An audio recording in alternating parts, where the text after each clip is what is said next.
It was a bitterly cold morning in late November, as frost blanketed the countryside and a pale sun struggled to break through the mist. John Miller, a retired carpenter in his late 60s, was walking his usual path near the edge of the forest in the village of Dorset, southern England, when something unusual caught his eye.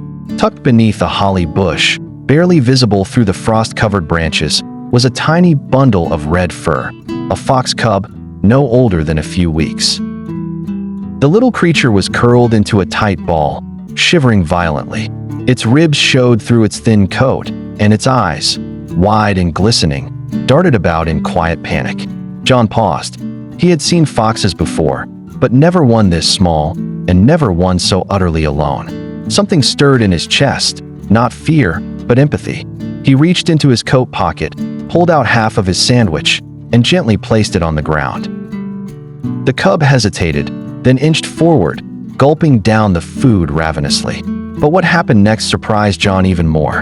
Instead of running off, the fox began to follow him, step by careful step, its gaze fixed as if silently begging for more than just food, perhaps warmth, safety, companionship. I couldn't just leave him there, John would later recall.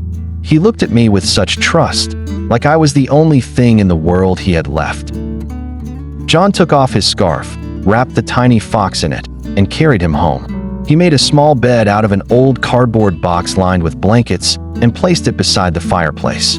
That evening, as the wind howled outside, the cub, now warm, fed, and finally still, slept peacefully. He named him Rusty. In the weeks that followed, Rusty grew stronger.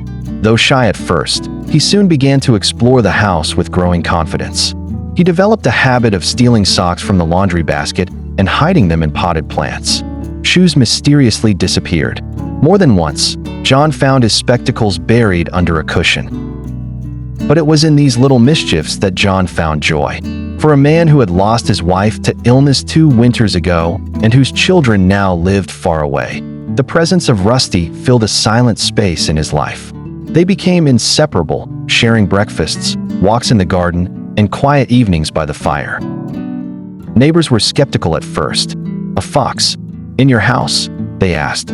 But when they saw how Rusty trotted beside John like a loyal pup, how he nuzzled his hand and wagged his bushy tail, their doubts melted into smiles. By spring, Rusty was no longer a frightened cub but a confident, clever young fox. Yet he never left John's side.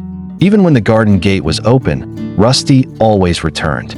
It was clear, the little fox who had once been lost in the cold had found not only warmth but love, a family. "I saved him that morning," John says, stroking Rusty's fur as he curls at his feet. "But the truth is, he saved me too."